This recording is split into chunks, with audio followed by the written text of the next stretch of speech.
is in California. Shalom. First and foremost, I want to begin by giving all praise and glory to Yahweh, Ba'ashem, Yahweh Shai, Ba'ashem Kakodash.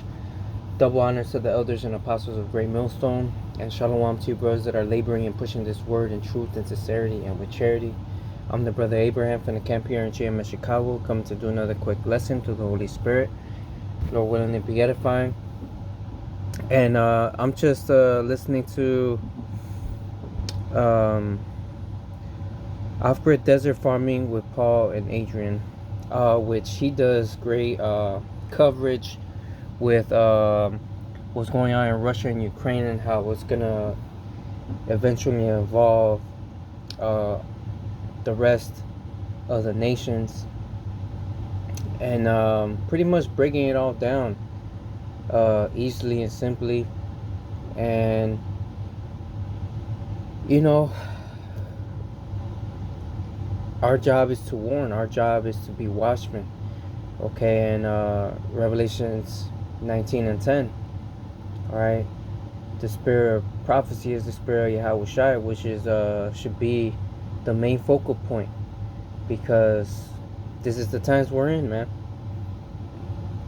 All right, so let's just go ahead and listen to some of the things he's going into, and obviously, bring out the precepts as well. They have already come close to $10 a gallon, but that's California. I'm talking about in other parts of America. And I'm going to read you an article that experts right now are predicting that the price for a barrel of oil could possibly hit $200 a barrel come this wintertime. And that would result in the price of a gallon of gas around $10 a gallon. Are you happy? Are you ready to pay $10 a gallon for gas? If you think $5 a gallon for gas, but this is going to affect everything that you pay for in America, folks. And the main reason is not Russia invaded Ukraine. The main reason is that China and Russia are now setting up an alternative financial system to dethrone the American petrodollar. And that's why we're going to World War III. Breaking news. Breaking news. The reason we're going to fight Russia and China and try to defeat them is because they are dethroning the petrodollar. And if they are successful, then our country. This is Revelations 11 and 14. The second woe is past, and behold, the third woe cometh quickly. All right, and woe means what? It means destruction. All right, the second world war passed, and behold, the third world war cometh quickly. When there's a war, it's great destruction, man. All right, and that is what is on the horizon. That is what we're entering into. We're already there. We're already here, man. All right, and the world is still, as the scriptures say, as in the days of Noah, so shall it be when in the days when the Son of Man shall come back. Roughly paraphrasing the scripture, they shall be eating, drinking, giving in marriage, being merry. All right, and then when Yahweh Shai comes back, it's gonna be like a thief in the night. All right, because these people are not paying attention. They're still doing the stupid ass shit they're doing, man. They're still partying bullshit all day, every day. Or, they go to work, they go out and drink, have fun on the weekend. Okay? It's all partying bullshit in this society, man. Nobody wants to deal with reality. Will be destroyed financially.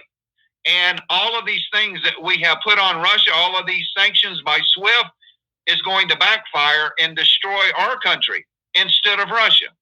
So we're going to do everything that we can. NATO's going to do everything that they can to prop up the petrodollar and try to defeat Russia and probably China in the war, which will be World War III.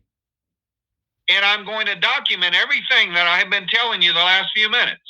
So let's go ahead and get started in reading the article. I wanted to give you a preamble of what we're going to be talking about tonight. So let's go ahead and dive into this with both feet. So this is Vladimir Putin, Xi Jinping, and the leader of Iran. Seismic changes now govern the rapidly changing global system. Iran and Argentina have reportedly applied to join the BRICS.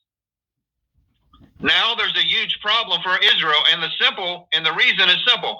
Tehran is rushing to join the new economic alliance, which will be transformed into a military one to take advantage of the Eurasian IMF and the new currency. It is a very bad development for Israel, as it forces it to speed up its military preparations to attack Iran in the coming months. Once Tehran is admitted to the BRICS, there will be an influx of Chinese funds based on the strategic agreement of the two countries have signed. U.S. sanctions are ending, and the country is being re-equipped militarily. It no longer makes sense for Iran to discuss the nuclear deal with the United States and the West. The world is divided into two, West and East. Iran, with a population of about 86 million, and Argentina, with a population of about 46 million, have applied to join the BRICS. Brazil, Russia, India, China first formed BRICS in 2009, with South Africa joining in 2010. Today, China brought in Malaysia, Singapore, Indonesia, and Chile. Now their population of BRICS exceeds 50% of the total world population, and as everything shows, will increase. Iran has applied to join BRICS, and it has recently become known that the Iranian authorities have applied for membership in the BRICS organization. A spokesman for Iran's foreign ministry said the Islamic Republic had applied to join the BRICS. I can hope we can continue to benefit from the BRICS will add value. The president of the National Assembly of South Africa stressed that he officially supports Iran's attempt to become a member of the BRICS. This development is expected. 2 days ago, Iranian President Ibrahim Raisi expressed Iran's readiness to use. And Iran is also one of the nations whom Russia would protect or guard, according to Ezekiel, the 38th chapter, which Iran is known as Persia. Okay. Its capabilities to help the BRICS achieve their goals. Speaking at the BRICS Business Forum, Raisi spoke of Iran's willingness to use its unique energy resources, wealth, manpower, and transportation networks to help the BRICS achieve their goals. This phrase is very important. We recall the China-Iran agreement strategy. China is energy connected with Iran, with oil exports reaching 800,000 barrels a day, about 1/3 of its energy needs. China's energy security. China has acquired rights over Iranian resources. U.S. sanctions on Iran over its nuclear program are no longer valid. China will deploy Chinese troops on Iranian soil. Beijing acquires most of all Iran's industrial infrastructure. Iran will be able to turn the Silk Road into an axis of resistance, with an economic sign that will extend from Iran to Iraq, Syria, and Lebanon against the United States. Perfect. China will make use of Iran's ports in the Gulf, at the entrance of the Straits of Hormuz, next to the base being chartered by the U.S. Fifth Fleet. Production of Chinese military equipment for Iran. Huge penetration of China in the Middle East. And Argentina also in the BRICS. The president of Argentina, Alberto Fernandez, announced that the country's intention to join the BRICS. We strive to be full members of this group of nations, which already represent 42% of the world's population and 24% of the world's gross domestic product, said Alberto Fernandez. So, folks, this is a seismic event that is taking place right now before your very eyes. We are living in the end times. So, what you are witnessing a total realignment of the world's nations. You see, the United States of America had a monopoly on the world's reserve currency for over 50 years. And now China and Russia are working to dethrone the American dollar. So, folks, this is ongoing. And this is the book of James, chapter 5 and verse 1. It says, "Go to now, ye rich men, weep and howl for your miseries that shall come upon you. Your riches are corrupted, and your garments are moth-eaten. Your gold and silver is cankered, and the rust of them shall be witness against you, and shall eat your flesh as it were fire. Ye have reaped treasures together for the last days." And as he was explaining, Russia, China, the BRICS nations have an attempt or a plan to dethrone the US dollar, which is going to collapse either way. But their mindset and their inward thought is that they got next, that they're going to be the next superpower, all right, the next world power of the earth.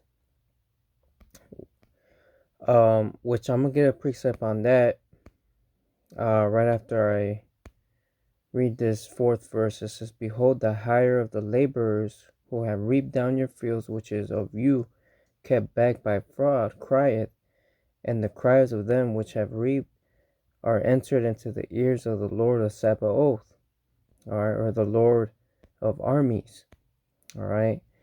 And who's the ones that are pretty much the slaves or the captives or the laborers of our oppressors, or the kings of this earth, which is starting off with Esau, all right.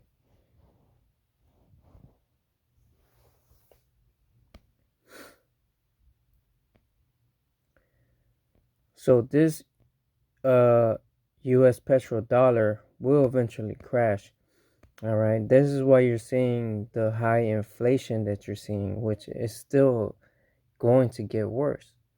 All right. There is no sign of this inflation easing, getting better, going back to normal. All right. It's still going to get worse. Things are still going to get more expensive. All right. They want to overthrow the dollar. They want to collapse the dollar. All right, because when they collapse this dollar, then it brings in a new system, a new world order. All right, in which, what do you think comes into play when that happens? The MOTB. Why do you think things are going more electronic, more digital? All right, all this crypto and Bitcoin stuff, which that ain't gonna save you either. All right.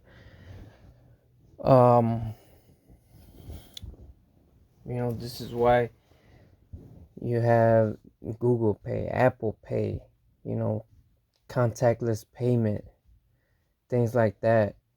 All right. People are getting, I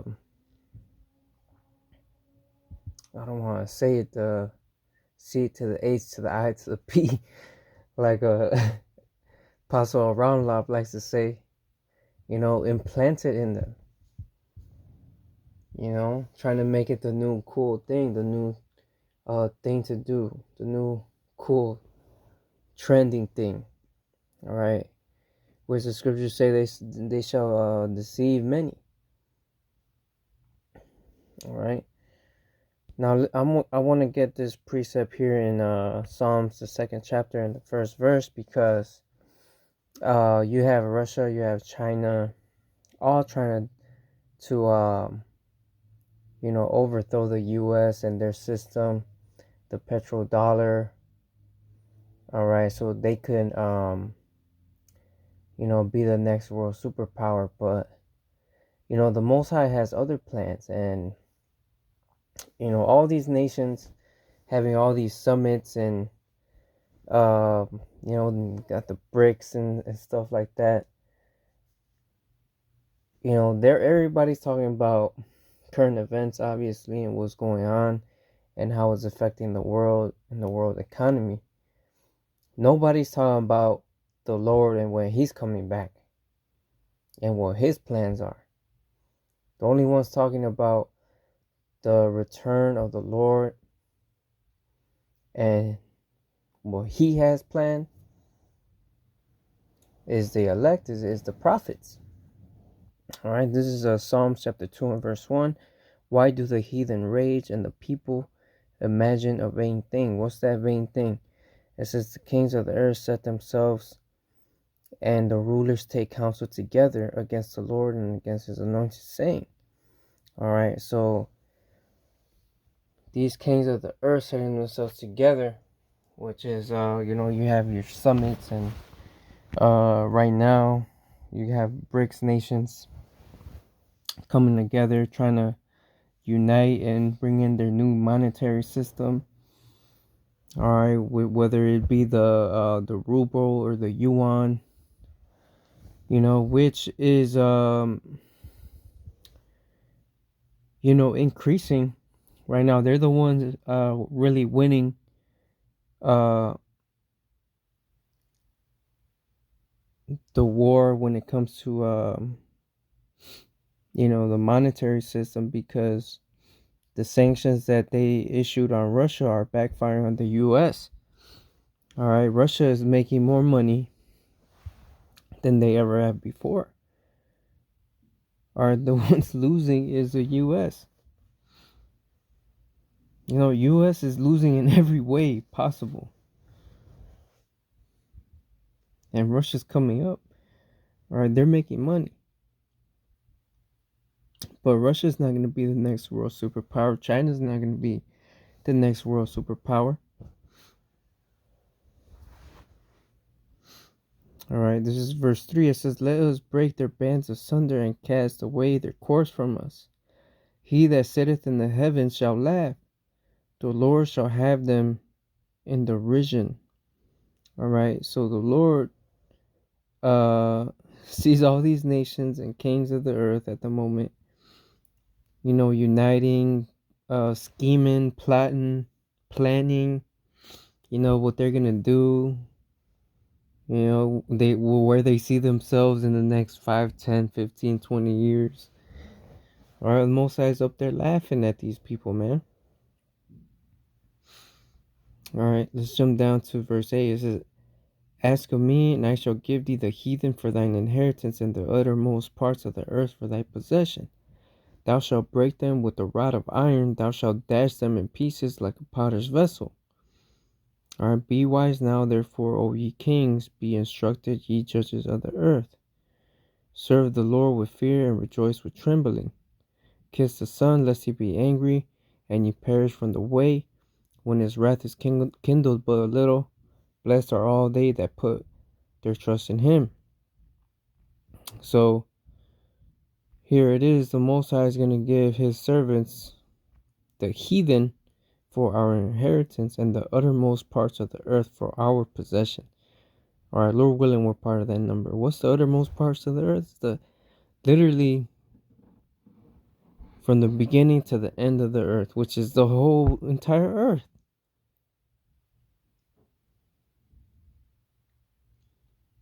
All right, the scriptures don't talk about China and Russia, all right, coming into power after America. All right.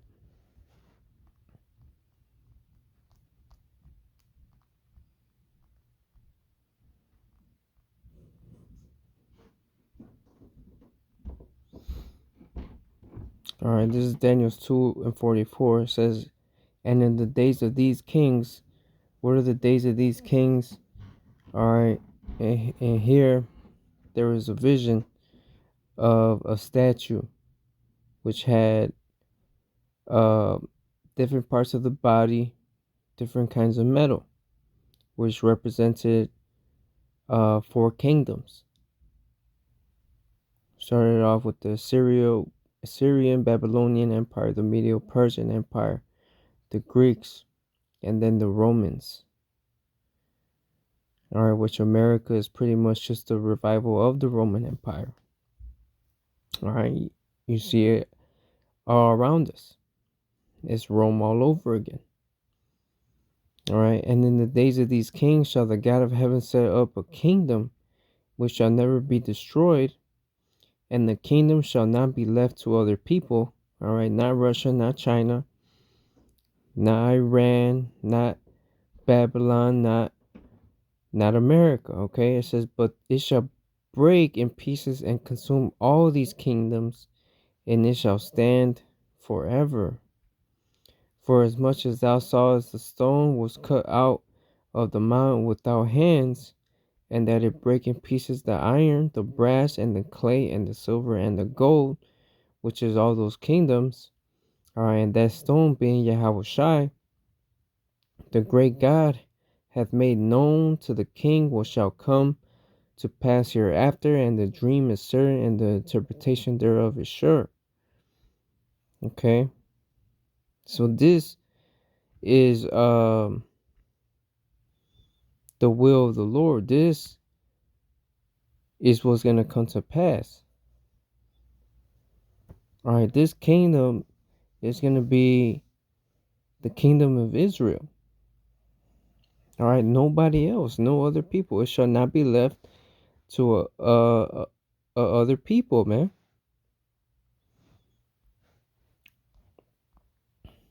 All right, this is Daniel 7.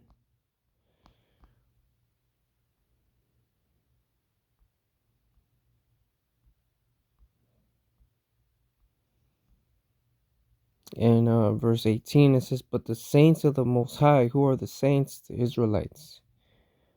All right. Psalms 50:5, gather my saints together, those that have made a covenant with me by sacrifice. Who is that? The Israelites. But the saints of the Most High shall take the kingdom and possess the kingdom forever, even forever and ever. Okay. Once Esau Edom goes down, not Russia, not China, not any other nation, all right, is going to rule. It's going to be Israel. All right. Through the spirit and power of Yahweh Bashem Yahushai. And this is what's written. All right. This prophecy is Daniel 2, Daniel 7. All right. All right. During the time of Daniel, during the time of the Babylonian Empire. All right. This was prophesied before the Medo-Persian Empire came into power, before the Greeks came into power, before the Romans came into power. And it all happened. All right, the scriptures say that the word that goeth out of the Most High's mouth shall not return unto him void, but it shall accomplish that which he pleases. All right, these words, they are faithful and they are true. And what if some did not believe? Does that make the word of the Most High without effect? God forbid. Let God be true and every man a liar. All right, these prophecies have not failed. And they're not going to fail now. Everything we're seeing today, man, is all biblical and it's all prophecy. And what now the prophets are more bold, are standing with great boldness.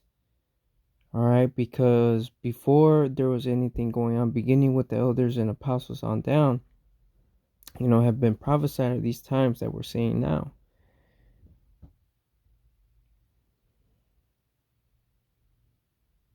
Alright, and the show's just getting started, man. The show is just getting started. Let's get Isaiah 13.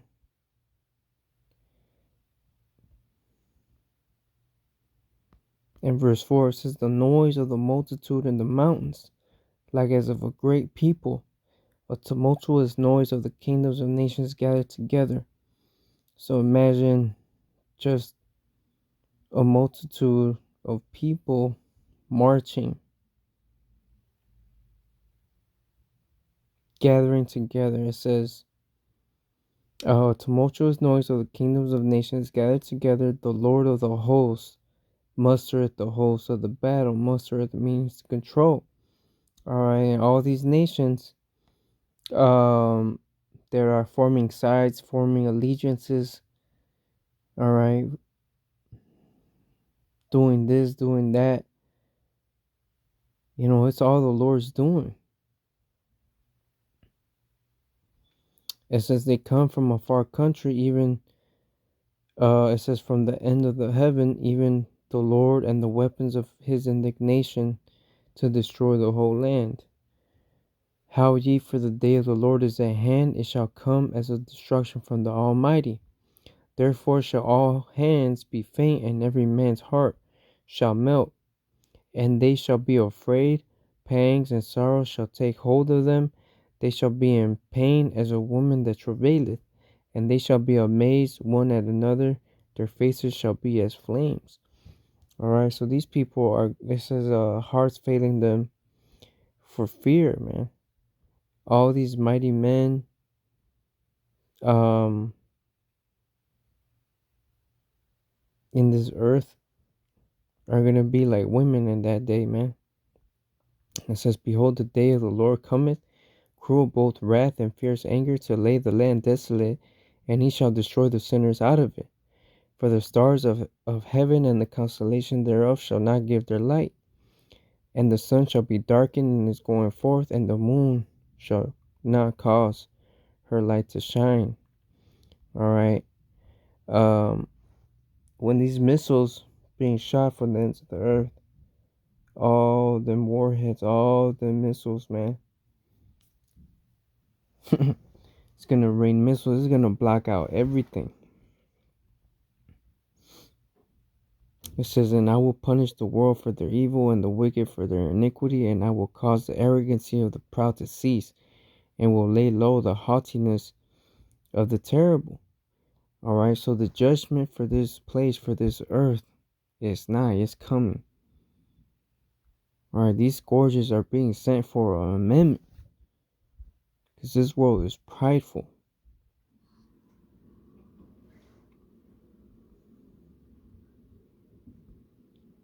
All right, but I've been talking long enough. I don't want to go on rambling too much. I'm gonna go ahead and end it there. Lord willing, this video was edifying. As always, all honor, glory, and praises goes to Yahweh, Ba'ashem, Yahushai, Ba'ashem, Kakodash. Double honors to the elders and apostles of Great Millstone. Until the next time, Shalom.